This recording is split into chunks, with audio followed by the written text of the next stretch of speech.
Respected scholars and my dear sisters and brothers, Assalamu alaikum. My presentation will be in Malayalam for the convenience of larger audience.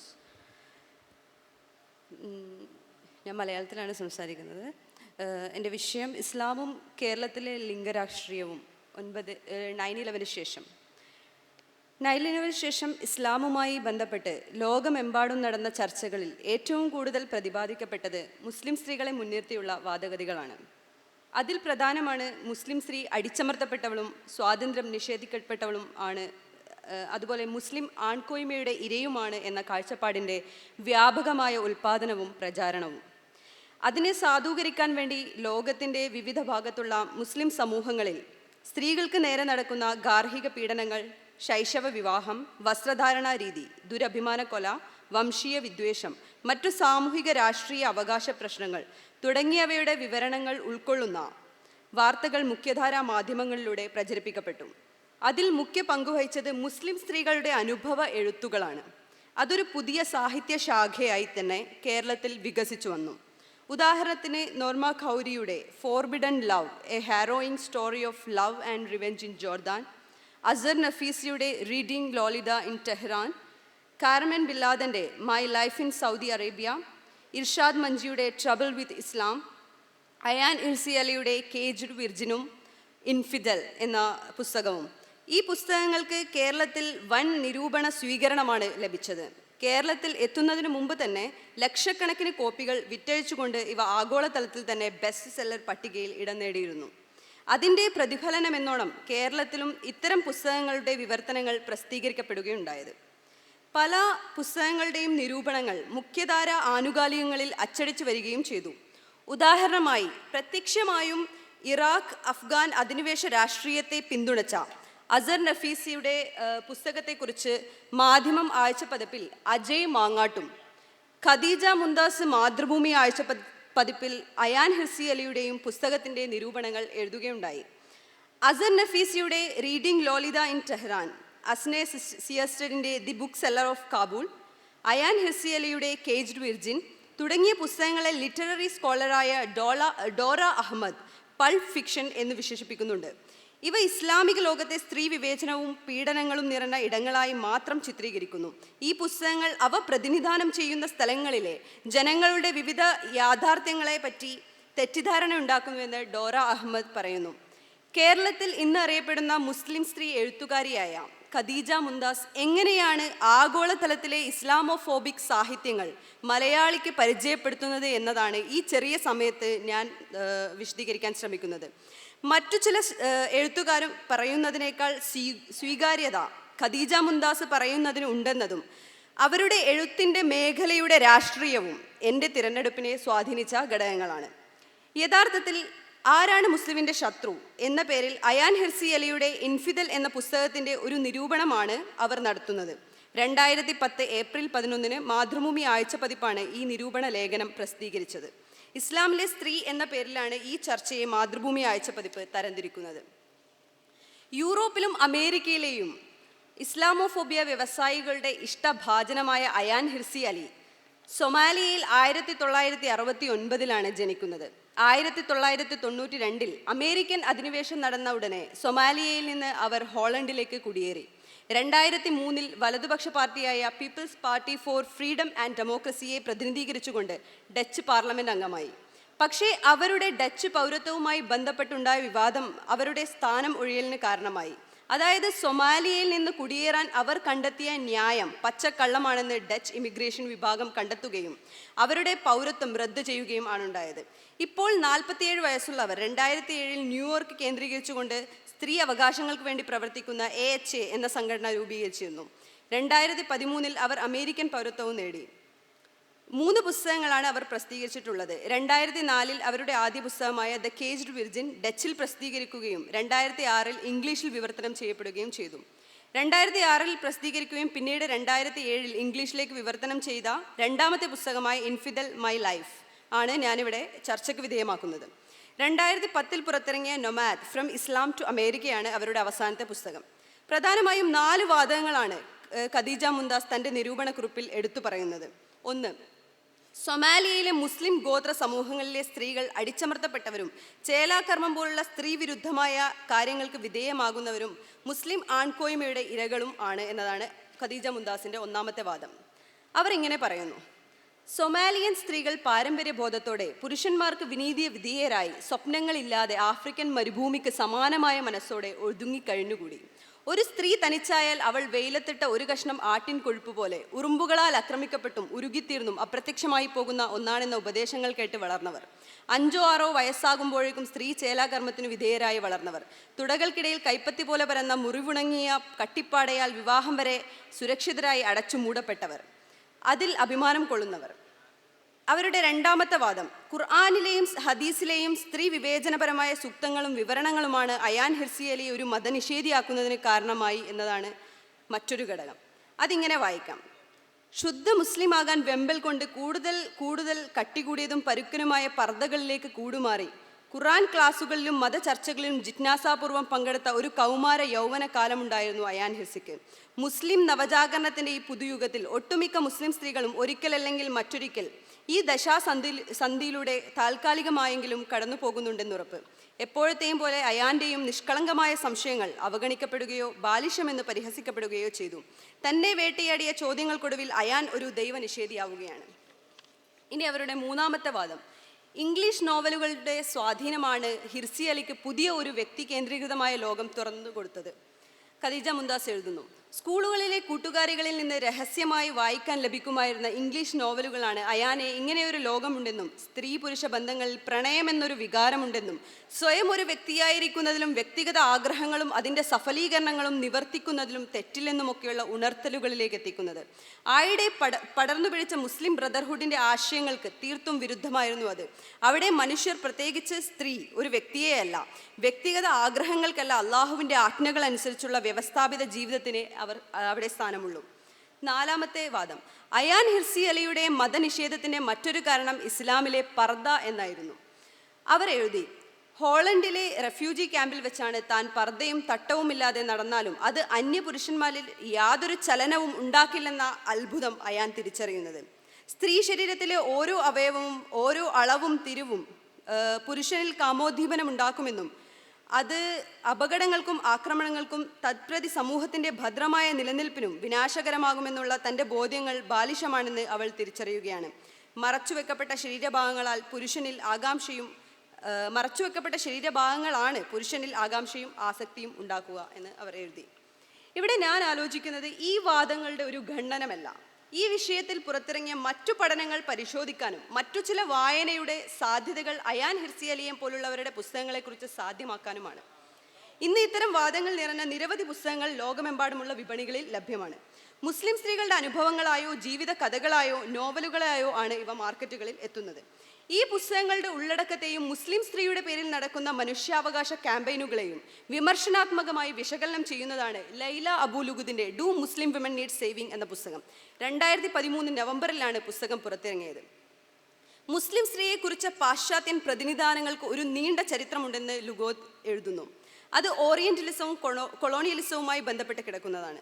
September 11 ഇരട്ട ഗോപുരത്തിൻ്റെ തകർച്ചയോടെയാണ് മുസ്ലിം സ്ത്രീയെ രക്ഷിക്കണമെന്ന പുതിയ ഒരു പൊതുബോധം ഉയർന്നു വരുന്നത് എന്ന് അവർ വിശദീകരിക്കുന്നു. 2001 മുതൽ ഉയർന്നു വരുന്ന അഫ്ഗാൻ സ്ത്രീകളുടെ അവകാശങ്ങൾക്ക് വേണ്ടിയുള്ള ഇത്തരം വാദങ്ങളിലൂടെ പരോക്ഷമായി അമേരിക്കയുടെ വാർ ഓൺ ടെറർ അജണ്ടയുടെ ഭാഗമായുള്ള അഫ്ഗാൻ അധിനിവേശത്തെ ന്യായീകരിക്കുകയാണ് ചെയ്യുന്നത് എന്ന് ലുഗോത്ത് വാദിക്കുന്നു. ഉദാഹരണത്തിന് വേണ്ടി ഒരു സംഭവം അവർ വിശദീകരിക്കുന്നു.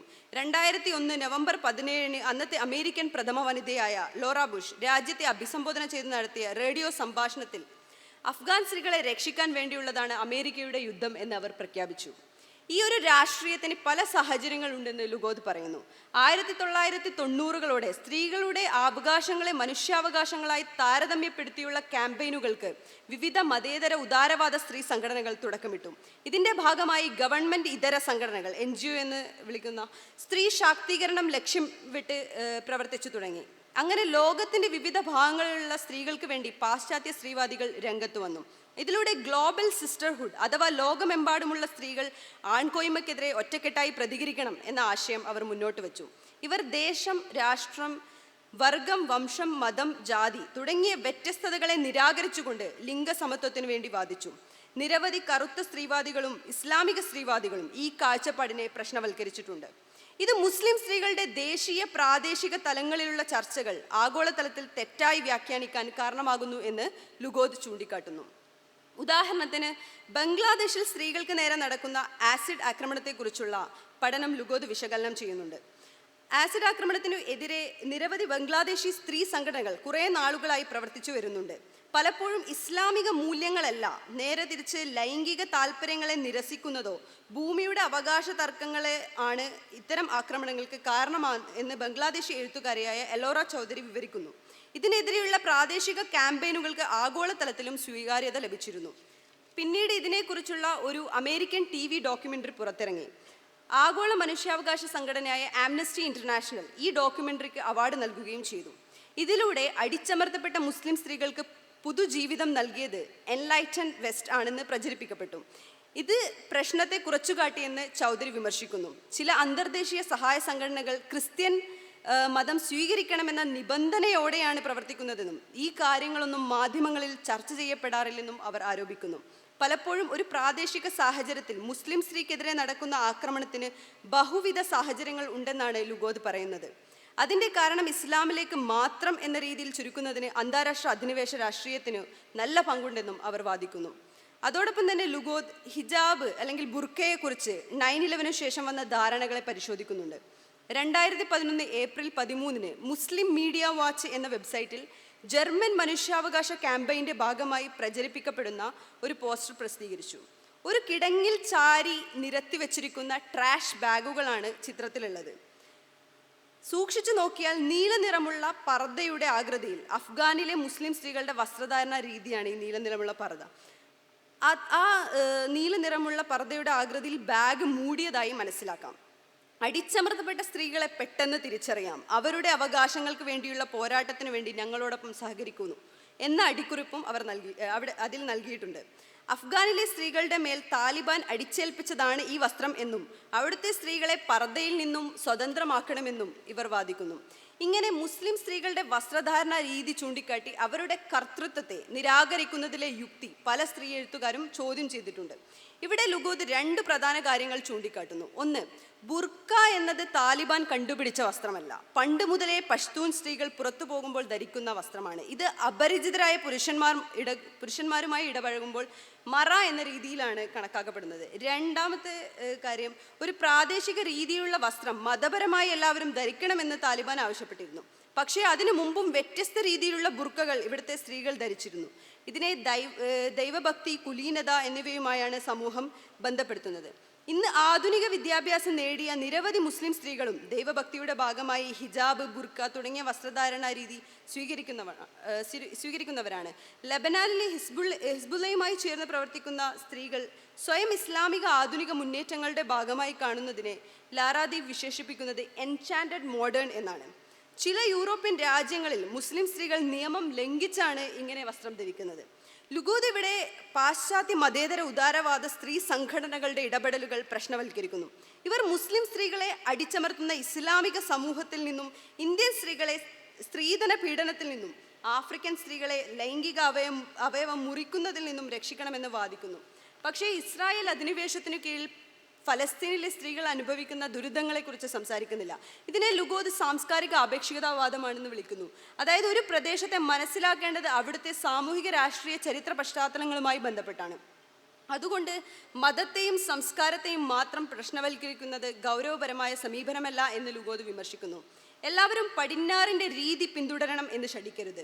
ഇത് അപകടകരമാണ്. മറിച്ച് സാംസ്കാരിക വ്യത്യാസത്തെ, കൾച്ചറൽ ഡിഫറൻസ് അംഗീകരിക്കണമെന്നും ലുഗോദ് നിർദ്ദേശിക്കുന്നു. അയാൻ ഹിർസിയലിയെ മുൻനിർത്തി ഖദീജ മുന്താസ് ഒക്കെ പറഞ്ഞ തരത്തിലുള്ള ലൈംഗിക പീഡനങ്ങളുടെയും ആക്രമണങ്ങളുടെയും വിവരണ രീതിയെയും ലുഗോദ് പ്രശ്നവൽക്കരിക്കുന്നു. പലപ്പോഴും പത്രപ്രവർത്തകരാണ് ഇരകളായ കഥാപാത്രങ്ങളെ കണ്ടെത്തുന്നത്. ഉദാഹരണത്തിന് 2 പെൺകുട്ടികളുടെ കഥ പറയുന്ന സോൾഡ് എന്ന പുസ്തകം യമനി സമൂഹത്തിലെ നിർബന്ധിത ശൈശവ വിവാഹത്തെക്കുറിച്ചാണ് പറയുന്നത്. പിതാവ് പെൺകുട്ടികളുടെ സമ്മതമില്ലാതെ പണം വാങ്ങി വിദേശികൾക്ക് വിറ്റു എന്നാണ് ഈ പുസ്തകം പറയുന്നത്. പ്രായം കൂടിയ ഈ വിദേശി ഭർത്താക്കന്മാരുടെ കൂടെയുള്ള ജീവിതം പീഡനങ്ങൾ നിറഞ്ഞതാണ് എന്നാണ് അവർ എഴുതുന്നത്. ക്രൂരനായ ഈ പിതാവിൽ നിന്നും രക്ഷപ്പെട്ട മാതാവും ഒരു മകളുമാണ് കഥ വിവരിക്കുന്നത്. രണ്ടാമത്തെ മകൾ നാദിയ ഇപ്പോഴും ഭർത്താവിൻ്റെയും മക്കളുടെ കൂടെയും ജീവിക്കുന്നു. മാതാവ് അവളെ തിരിച്ചു വിളിച്ചെങ്കിലും തൻ്റെ കുടുംബത്തെയും മക്കളെയും വിട്ട് തിരികെ വരില്ലെന്ന് അവൾ പറഞ്ഞു. നാദിയയുടെ ജീവിതമാണ് ലുഗോദ് വിശകലനം ചെയ്യുന്നത്.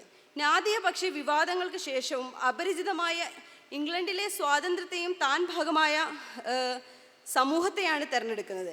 ഇവിടെ ഉദാരവൽക്കരണം മുന്നോട്ട് വെക്കുന്ന സ്വാതന്ത്ര്യം, തെരഞ്ഞെടുപ്പ് എന്നീ ആശയങ്ങൾ ഈ സ്ത്രീകളുടെ ജീവിതങ്ങളെ വിലയിരുത്താൻ പരിമിതമാണ് എന്ന് ലുഗോദ് അഭിപ്രായപ്പെടുന്നു. അയാൻ ഹിർസി അലിയുടെ പഠനങ്ങളിലെ മറ്റൊരു സംവാദമാണ് മുസ്ലിം ഭൂരിപക്ഷമായ സമൂഹങ്ങളിൽ നടക്കുന്ന ഓണർ കില്ലിംഗ്. വിവാഹബന്ധമില്ലാത്ത ഒരാളുമായി ലൈംഗിക ബന്ധം ആരോപിക്കപ്പെട്ട സ്ത്രീയെ കൊല്ലുന്ന രീതിയാണിത്. Iran കേന്ദ്രമാക്കിയുള്ള the stoning of Surayya എന്ന സിനിമ ഈ വിഷയത്തെ ആസ്പദമാക്കി രചിച്ചതാണ്.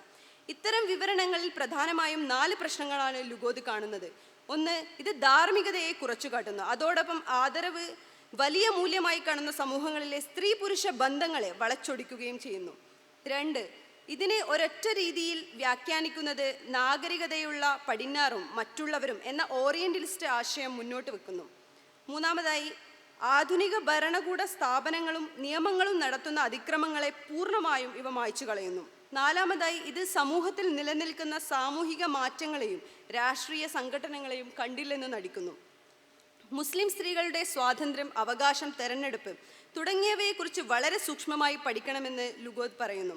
തുടർന്ന് അവർ ചില നിരീക്ഷണങ്ങൾ മുന്നോട്ട് വെക്കുന്നു. 1, മറ്റു സ്ത്രീകളെ പോലെ മുസ്ലിം സ്ത്രീകൾ നേരിടുന്ന പ്രശ്നങ്ങൾക്കും വ്യത്യസ്തമായ കാരണങ്ങളുണ്ട്. പക്ഷെ അതിൽ ചിലത് മാത്രമാണ് സംസ്കാരത്തിൻ്റെയോ പാരമ്പര്യത്തിൻ്റെയോ ഭാഗമായി നടക്കുന്നത്. 2, വ്യത്യസ്ത സമൂഹങ്ങളിലും ചരിത്ര പശ്ചാത്തലങ്ങളിലും ജീവിക്കുന്നവരുടെ അവസരങ്ങളും സാധ്യതകളും എങ്ങനെയാണ് അവകാശങ്ങൾ, സമത്വം, സുരക്ഷ, ആദരവ്, തെരഞ്ഞെടുപ്പ് എന്നിവയുമായി ബന്ധപ്പെട്ട് കിടക്കുന്നതെന്ന് അറിയേണ്ടതുണ്ട്. 3, മാധ്യമങ്ങൾ നൽകുന്ന മുസ്ലിങ്ങളുടെ മനുഷ്യത്വമില്ലായ്മയെക്കുറിച്ച് വാർത്തകളെ കൂടുതൽ ആഴത്തിൽ പഠിക്കേണ്ടതുണ്ട് എന്നും ലുഗോദ് പറയുന്നു. അതുപോലെ തന്നെ ഹിർസി അലിയെ പോലുള്ളവരുടെ സ്ത്രീ വിരുദ്ധരും നവയാഥാസ്ഥികരുമായ അധിനിവേശത്തെ പിന്തുണയ്ക്കുന്ന വലതുപക്ഷ രാഷ്ട്രീയക്കാരുമായുള്ള ബന്ധത്തെ ഈജിപ്ഷ്യൻ ചരിത്രകാരിയായ ലൈല അഹമ്മദും മറ്റൊരു നരവംശ ശാസ്ത്രജ്ഞയായ സബ മഹ്മൂദും പ്രശ്നവൽക്കരിക്കുന്നുണ്ട്.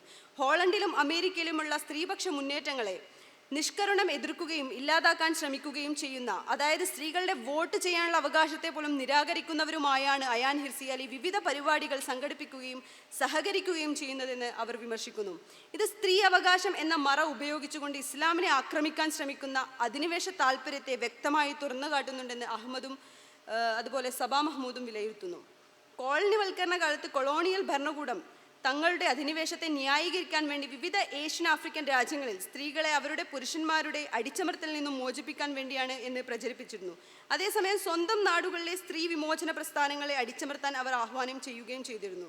ഈ കൊളോണിയൽ യുക്തിയുടെ പകർപ്പാണ് നവപൗരസ്ത്യ വിവരണങ്ങൾ എന്ന് ഫാത്തിമ കഷാവസ് വിളിക്കുന്ന ഇത്തരം സാഹിത്യങ്ങളുടെയും അധിനിവേശകരുമായുള്ള കൂട്ടുകെട്ട് വെളിച്ചത്ത് കൊണ്ടുവരുന്നത്. വിദേശികളായ പഴയ പൗരസ്ത്യ എഴുത്തുകാരുടെ തദ്ദേശീയരായ ആളുകളെക്കുറിച്ചുള്ള വിവരണങ്ങളിൽ നിന്നും നവപൗരസ്ത്യ വിവരങ്ങൾ വ്യത്യസ്തമാകുന്നത് തദ്ദേശീയായ ഒരു ഇൻഫോർമറുടെ ആധികാരികത ഉണ്ട് എന്നതിൻ്റെ അടിസ്ഥാനത്തിൽ മാത്രമാണ് എന്ന് അവർ നിരീക്ഷിക്കുന്നു. ഉദാഹരണത്തിന് ഇവിടെ ഇർസി അലിയെ പോലുള്ള ഒരു മുസ്ലിം സ്ത്രീയെ ഉപയോഗിച്ചുകൊണ്ട് മുസ്ലിം സമൂഹങ്ങളിലെ സ്ത്രീകളുടെ പരിതാപകരമായ അവസ്ഥ എന്ന കെട്ടുകഥ നിർമ്മിക്കുകയും അവർക്ക് വ്യാപകമായി പ്രചാരം നൽകുകയും ചെയ്യുന്നു. ഇതിലൂടെ വളരെ എളുപ്പത്തിൽ മുസ്ലിം ഭൂരിപക്ഷ രാജ്യങ്ങൾക്ക് മേലുള്ള തങ്ങളുടെ അധിനിവേശങ്ങളെ എളുപ്പത്തിൽ ന്യായീകരിക്കാനും ജനസമ്മതി നേടാനും അധിനിവേശ രാഷ്ട്രങ്ങൾക്ക് സാധ്യമാകുന്നു. അവസാനമായി ചില കാര്യങ്ങൾ ഇവിടെ സൂചിപ്പിക്കട്ടെ. 9/11 ശേഷം പുറത്തു വന്ന ഈ പുസ്തകങ്ങൾ യാതൊരുവിധ യുക്തിയോ സാമൂഹ്യ പഠനങ്ങളുടെ പിൻബലമോ ഇല്ലാതിരുന്നിട്ടും എന്തുകൊണ്ട് കേരളത്തിൽ സ്വീകരിക്കപ്പെട്ടു എന്നത് നാം ചോദിക്കണം. മുസ്ലിം സ്ത്രീയെപ്പറ്റി പുറത്തുവന്ന ഇസ്ലാമോഫോബിക് ആയ ഈ പുസ്തകങ്ങൾ മാത്രം ഇവിടെ വിപണിയുടെ ഭാഗമാകുകയും എന്നാൽ സാമ്രാജ്യത്വ വിരുദ്ധ സ്വഭാവമുള്ള മുസ്ലിം സ്ത്രീ പഠനങ്ങൾ നമ്മുടെ വിപണിയുടെ പുറത്തു നിർത്തപ്പെടുകയും ചെയ്തു. കേരളം പോലെ ഇടതുപക്ഷ രാഷ്ട്രീയമുള്ള ഒരു സ്ഥലത്ത് പക്ഷേ മുസ്ലിം സ്ത്രീകളെ പറ്റിയുള്ള സാമ്രാജ്യത്വ വായനകൾ എളുപ്പം സ്വീകരിക്കപ്പെടുന്നു എന്ന് കാണാം. അതായത് 9/11 ശേഷം കേരളത്തിൽ ആഗോളതലത്തിൽ ഇസ്ലാമോഫോബിക് സാഹിത്യങ്ങളുടെ വലിയ ഒരു ശേഖരം മലയാളത്തിൽ ലഭ്യമാണ്. ഇത് സാധ്യമാകുന്നത് കേരളത്തിൽ പ്രബലമായ അടിച്ചമർത്തപ്പെട്ട മുസ്ലിം സ്ത്രീ എന്ന വാർപ്പ് മാതൃകയെ ആഗോള ഭാവനയായി സ്വയം വികസിപ്പിച്ചുകൊണ്ടാണ്. ഇത് 9/11 ശേഷമുള്ള അധിനിവേശ രാഷ്ട്രീയത്തിൻ്റെ ഭാഗമാണ്. Thank you.